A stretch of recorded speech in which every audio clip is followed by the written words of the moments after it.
Is Belgium becoming Europe's first narco state?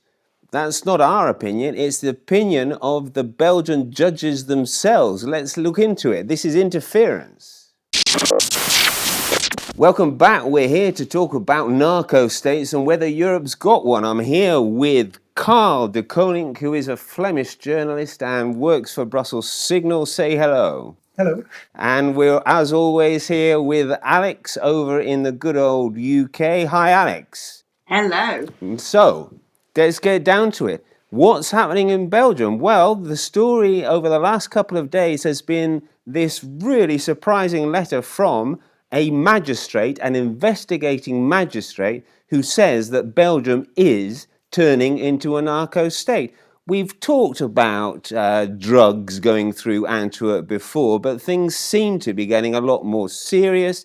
The narcos, the drug dealers, the mafia gangs seem to have been able to turn or bribe or blackmail not only the port workers, but a number of people in society, such as the judges and the police and the customs officials.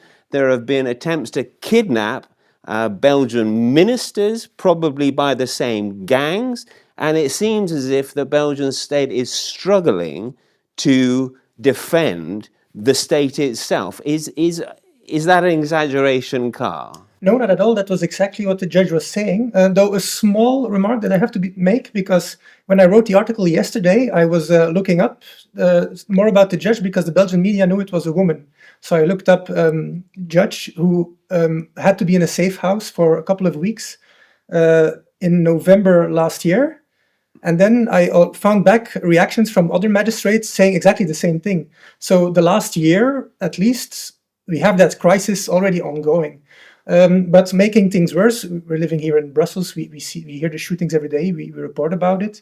But making things worse is actually, it has been, or it should be, a political priority, because the Prime Minister is the former mayor of Antwerp. Antwerp being the port city where all the cocaine comes in from South America. He made it a big theme of his government, of his political legacy.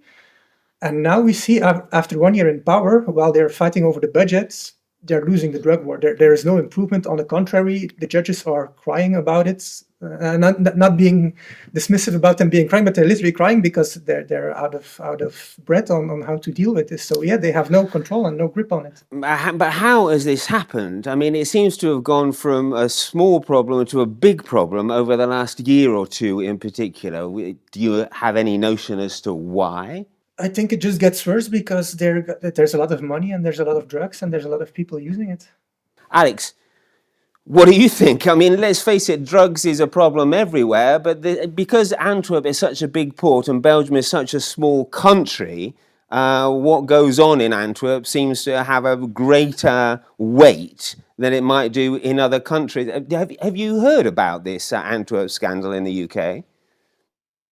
I haven't, but I've been doing a lot of reading up on it. And there's a brilliant website called the Organised Crime Index. They are about to publish their studies into crime patterns, trends and statistics for 2025 very shortly.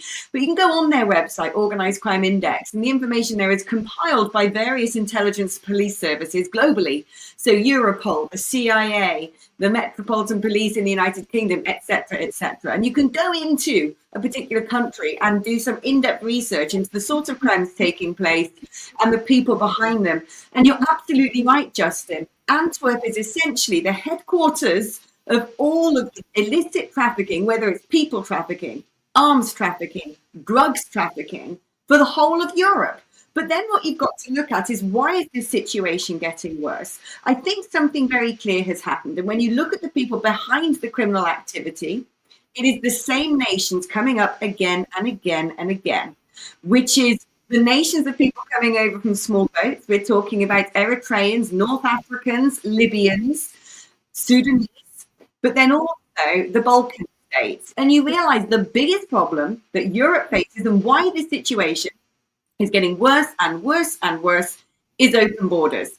So not only have we got the Schengen Acquis, which enables people to traffic drugs, arms, people quite freely across the continent because there are no sensible border checks, we've also got a significant risk now from the borders, the external frontiers of the EU having been breached with all the amount of illegal immigration going on, whether it be from the Middle East or North Africa, where you have idiots in the European Parliament saying, oh, refugees welcome, these people are asylum seekers. A lot of these people are connected to terrorist organizations and drugs cartels, which themselves are connected to terrorist organizations. The only way that I can see that Europe is going to be able to deal with this problem is if it brings back proper border controls across the continent. So that does mean an inconvenience. If you're driving from France to Italy, you'll have to go through some sort of border check. But the amount of criminality that we've let into the continent now is dangerous.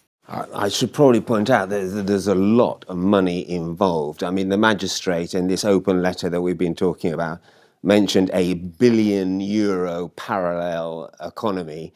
And well, maybe it's true that everyone has their price. I mean, if you're a customs officer or a judge or a policeman, I don't know how it works, but I mean, obviously money is a big part of this puzzle, isn't it? And I tell you what, I heard that the crane drivers, obviously you have these big cranes that move these containers, some of which are loaded with the cocaine. The judge actually mentioned they get €100,000 to move the box from here to there where it can be picked up easily, right? But evidently, according to what I hear, you only get paid once. After you've been paid, you're tainted now, and they can blackmail you into doing it again. But so there must be some very sophisticated psychological techniques going on. They must know how to target certain individuals, how to turn these individuals, which ones are susceptible to money, and there must be all kinds of other blackmailing going on, this kind of thing. I mean, it's not just about foreigners controlling the drug trade, because they're now, the tentacles of these organizations have permeated throughout society, right? It's everything at the same time. So yeah, of course, migration and the open borders are a big element. But like you said, they must be subtle. But then if you look, I think last year or 2 years ago, they found a torture chamber in the Netherlands. There was nothing subtle about that. They just take your hand and they chop it off, and then you learn your lesson. So it's everything. So yeah, if you want to manipulate the lawyer, you have to be careful and maybe park a car in front of him in the middle of the night and honk once and throw the lights so he knows something's up and it's them. But if they want to really scare someone or just give a bag of money to someone, that also helps. So I think they do everything at the same time, migrant or European. But of course, yeah, if you have such a big open border society, yeah, that won't help either, of course. I tell you, Alex, I think we should write a script and try and sell it to Netflix or something, because that Narco series, I don't know if you've seen it, about the Mexican mafia and Colombian mafia infiltrating the governments, was a wonderful series. I loved it. Anyway, it showed just how high these mafia gangs can go. They can actually capture the whole government. I'm wondering if the safeguards are in place to stop that happening in Europe. Yeah, it's an interesting question. I mean, I've not seen Narcos, but I have watched The Wire, set in Baltimore in America. And what's so fascinating about that is across its various seasons, it starts off looking at the gangland activity and how sophisticated they are and how they bribe local policemen, law enforcement, and the rest of it. And then it goes on to look at the ports and look at people working at the ports who then become embedded and, like you say, coerced, bribed, blackmailed, threatened with their lives. Then it goes on to look at things like people in the political strata and how they get embroiled in all this stuff. And so this professionalization of international illicit industries is now all across Europe. But I think the thing that stands out to me is, yes, there's some sort of mafioso gangs from Italy. They've always existed.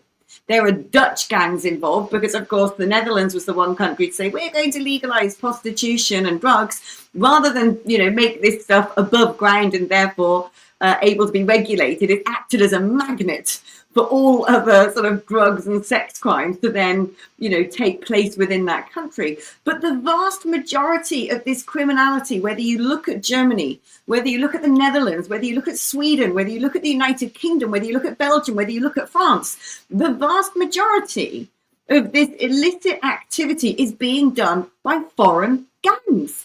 Turkish gangs, North African gangs, West African gangs, and Albanian gangs. Now, if you imagine those foreigners were not able to live freely and undetected or brazenly in the continent, you would actually massively reduce the level of crime. I'm not saying there's no such thing as European criminal gangs or that there'll be other people who take their positions. But what is very clear to me is almost the modus operandi of these foreign gangs is so brutal. It is so violent. It is so murderous. It is unlike anything we've seen before. And the EU is becoming a victim of its own weakness because it won't defend its borders, because it's tied up in human rights legislation, because it won't deport criminals, because very often the punishment for being involved in gangland crime would be maybe a 9-year sentence in prison, reduced, to only 30% of the sentence. And then while you're there, you can smuggle in mobile phones, you can play foosball, you can watch television. It's not like going to a prison somewhere in like Pakistan or Dubai where your hands chopped off or you face capital punishment.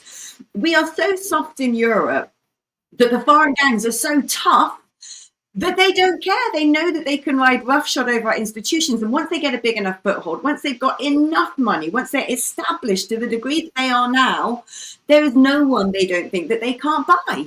And it's remarkable to see that judges in Belgium are having to go into hiding, who are having to disguise their identities because they fear for their lives.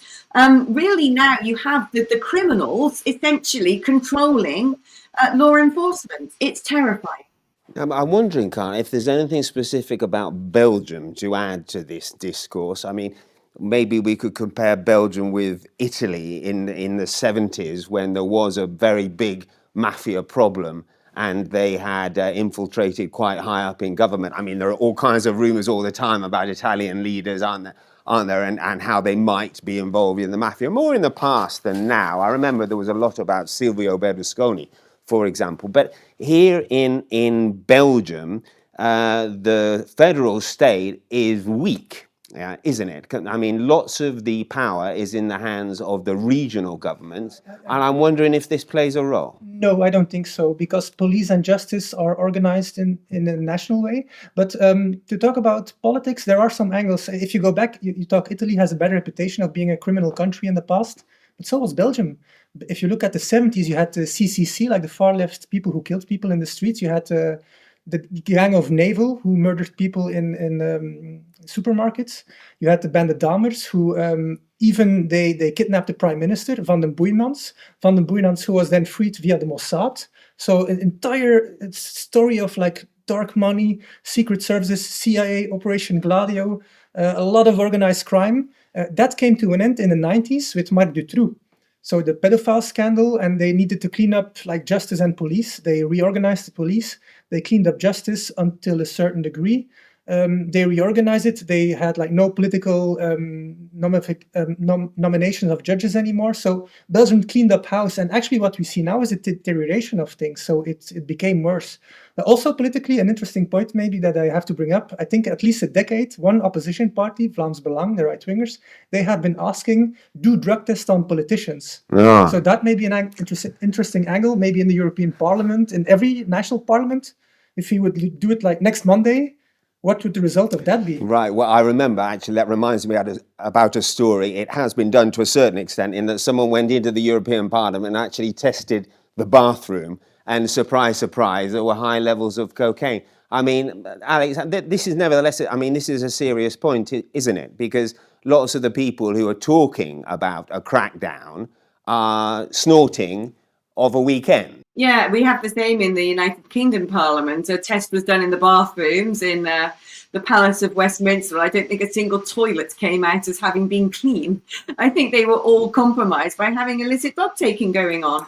And, you see plenty in parliaments. And I think particularly in the European Parliament, because it's so vast, there's so much power there without any accountability. And because we know that it is the capital of Europe over in Brussels, but I think that the sort of, the craziness that goes on with extortion and blackmail is probably even greater than in national parliaments. Now, how about, Carl, the notion that the only real way to tackle this drugs problem is to legalize? I mean, that obviously it depends on the drug that you choose. I mean, a lot of the traditional problems have been associated with cocaine, though there is a whole menu of drugs that we could talk about. Evidently, fentanyl is now in Europe. I don't know to what extent. But let's talk about cocaine. I just picked cocaine randomly. Well, or not only randomly, but because it is a social drug that lots of people take socially. There are people who are addicted to it, but there are lots of people who use it to go out, I don't know, to the pub or the nightclub.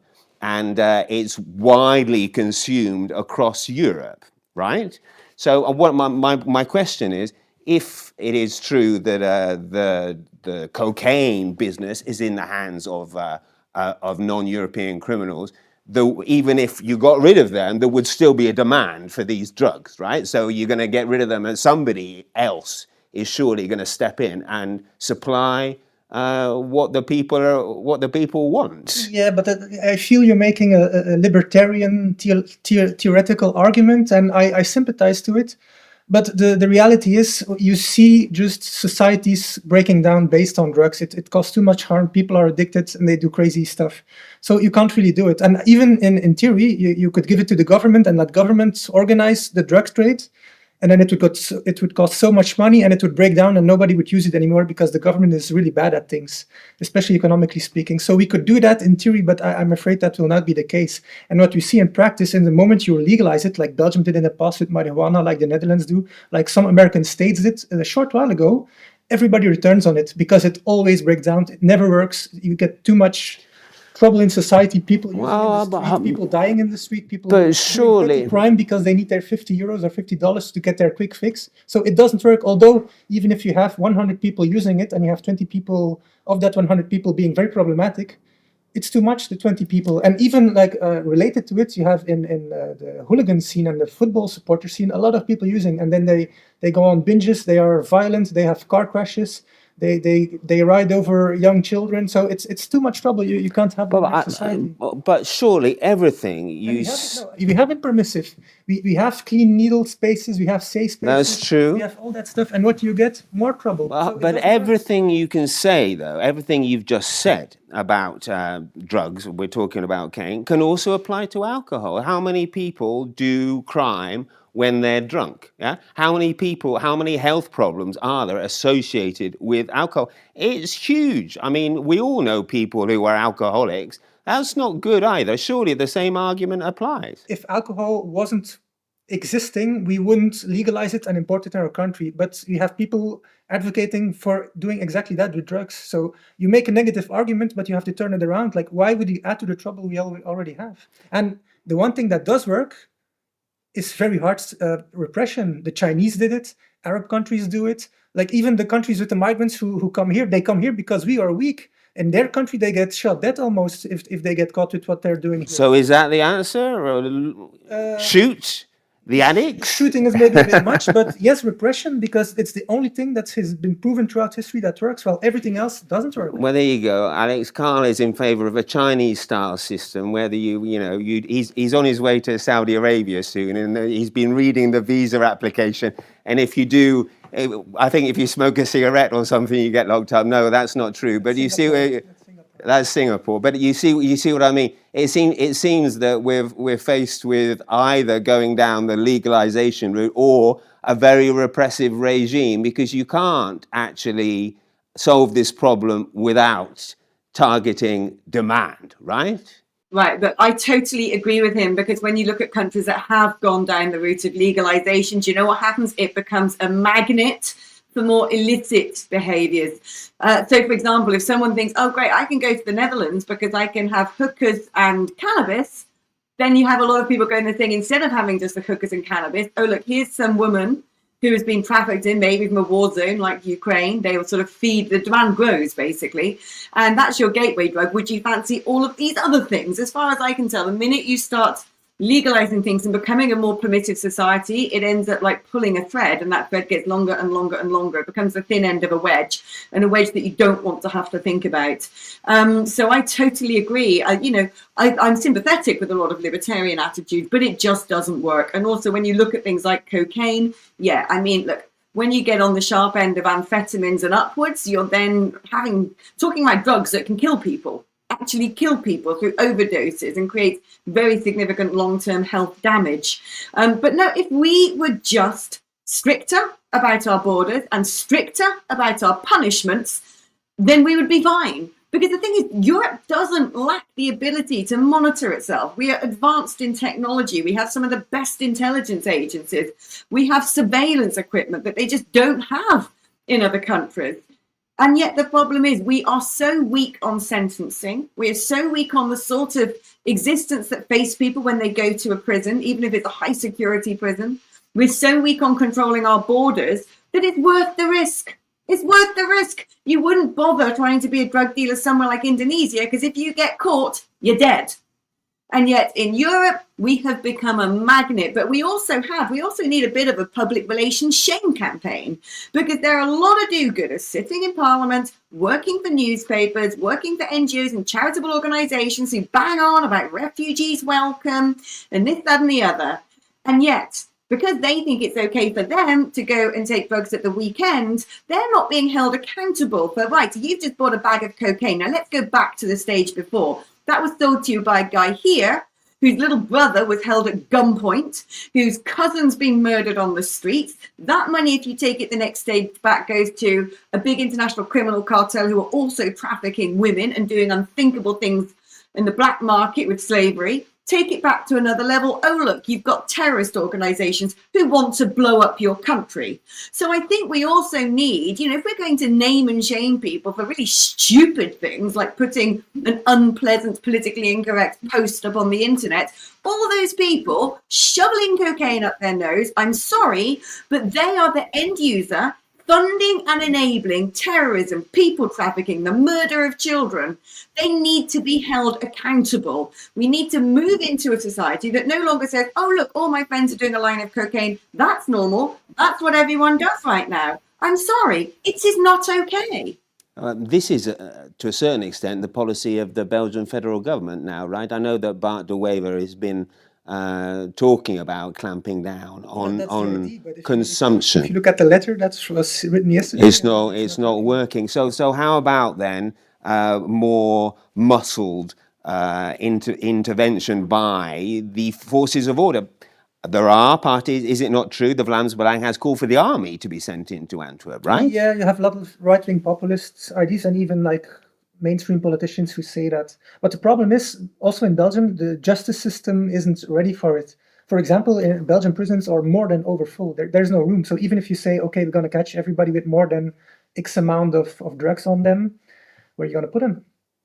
Of course, again, many of those people have double nationality or are migrants and should be removed from the country. They shouldn't be here in jail, but then the countries don't want them back, because why would you want a drug dealer who's been caught in another country and in jail over there? So you need like a global reform of our justice system to really laser focus on drug crime, and also have the infrastructure to catch them, to hold them, to send them away to countries. So it's a big job, and I have the feeling they only work on like small sides of the problem, but there's no like one big, there's an emergency, you have to fix this. Like, for example, in the 70s we had an energy crisis, we started building nuclear power plants, or in the 60s or 50s, I don't know, and then a couple of decades later we had like an entire autonomous energy infrastructure that we now broken down for some green reason. We should do the same with drugs. Like, all the leaders of all the countries should come together in a European platform We have that, but we use that for other stuff.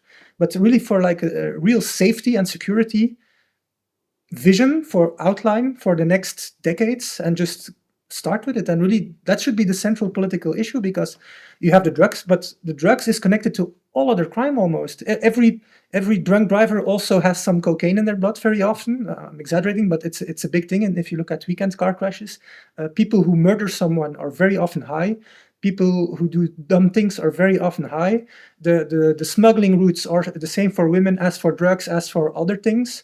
So it's all connected. So you have to create an infrastructure and a security structure across the European continent to fix that problem and do it really well. So the Belgians are not capable of sorting this. But they can't even patrol the harbor of Antwerp. It's physically impossible. It's too big. You can't scan every.